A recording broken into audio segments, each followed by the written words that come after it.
దేవుని ప్రశస్త నామములో మీ అందరికీ శుభములు, ఆశీర్వాదములు, మేలులు, సమాధానము కలుగును గాక. Today's God's promise. ఇది నా దేవుని వాగ్దానం. యెషయా ప్రవచన గ్రంథము 41వ అధ్యాయము 19వ వాక్య భాగము 4వ భాగం. ఎండిన నేలను నీటి బుగ్గలుగా చేసేదను. ఎండిన నేలను నీటి బుగ్గలుగా చేసేదను. ఎవరికి సాధ్యం అది? ఏ రాజుకు సాధ్యం? ఏ జ్ఞానికి సాధ్యం? ఈ భూమి మీద పుట్టిన ఏ మానవునికైనా ఇది సాధ్యమా? ఎండిన భూమిని నీటి మడుగగా చేయడం అనేది ఏ మనిషితో కూడా కాదు. కనుక దేవుని మాటలు నమ్మశక్యం కాకుండా ఉంటాయి. మన పరిధికి మించిన మాటలు అవి. గమనించండి, అబ్రహాము గారు 100 సంవత్సరాల అబ్రహాంకి, 99 సంవత్సరాలు శారాకి. నవ్వాడు. 100 సంవత్సరాల వృద్ధుని నేను పిల్లలు కంటానా? 99 సంవత్సరాలు కలిగిన శారా కంటదా? మానవుని తలంపు చూడండి.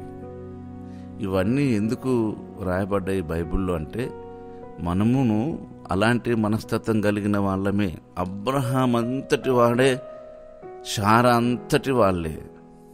నవ్వి ఆ మాట పట్ల ఎంత అపనమ్మకం కలిగి ఉన్నారో చూడండి. ఎందుకంటే ఆ మాటలు ఇంపాసిబుల్ అన్నట్టు మన మానవ దృష్టికి. అసలు మన ప్రాబ్లము మనకు అర్థం కావాలి, కానీ మనము ప్రాబ్లమును అసలు అర్థం చేసుకోకుండా మనం గలిబిలి కావడంలో అర్థం ఏమిటుందండి? ఒకసారి ఆలోచించండి. ఎండిన నేల నీటి బుగ్గగా ఎలా మారుతుంది? సాధ్యమా? అది దేవునికి సాధ్యం. ఆయన చేయగలడు. ఎండిన నేల లాంటిది మన లైఫ్. ఏ మొక్క కూడా మొలవదు, ఏ పుష్పము పుష్పించదు. ఎండిన నేలను చూసి ఎవరు సంతోషించేది? అసలు ఎండిన నేలనే చూడరు ఎవరు. వికసించిన పుష్పమును, మొక్కలను ఎంతో చూసి ఆనందించే మనస్తత్వం కలిగిన మనుషులం కదా మనం. అలాంటిదే మన లైఫ్. ఎండిన నేల మన లైఫ్. దానిని నీటి బుగ్గలుగా చేస్తాడు, సెలయేరుగా మారుస్తాడు. ఒక ఆనందకరమైన, సంతోషకరమైన లైఫ్ మనల్ని చూసిన వారికి అనుకరిస్తాడు. అంటే మనకెంత ఉంటుందో చూడండి, ఆనందం, సంతోషం. కనుక దేవుని మాటలు ఎందుకు రుచించవంటే, మన పరిస్థితికి మించినగా ఉంటాయి. మనం ఎక్స్పెక్ట్ చేయలేని మాటలు అవి. కనుక మీరైనా నేనైనా వాటిని నమ్మాలి. నమ్మటానికి దేవుని సహాయం తీసుకోవాలి. ఏమైనా నీ వలన అయితే మా బాబును బాగు చేయి అన్నాడు. ఏమైనా మీ వలన అవుతే మా బాబును బాగు చేయండి అన్నాడు ఆ దయ్యము పట్టిన కుమారుని తండ్రి. యేసుప్రభువు అన్నాడు, నమ్ముట నీ వలన అయితే నమ్మువానికి సమస్తం సాధ్యం బాబు అన్నాడు. వెంటనే నమ్ముతున్నానయ్యా, నాకు అపనమ్మకం లేకుండా సహాయం చేయమన్నాడు. ఎవరైనా అలా చెప్పగలరా? మీరు చెప్పగలరా? నేను చెప్పగలనా? నమ్ముతున్నానయ్యా, నాకు అపనమ్మకం లేకుండా సహాయం చేయమని చెప్పగలమా?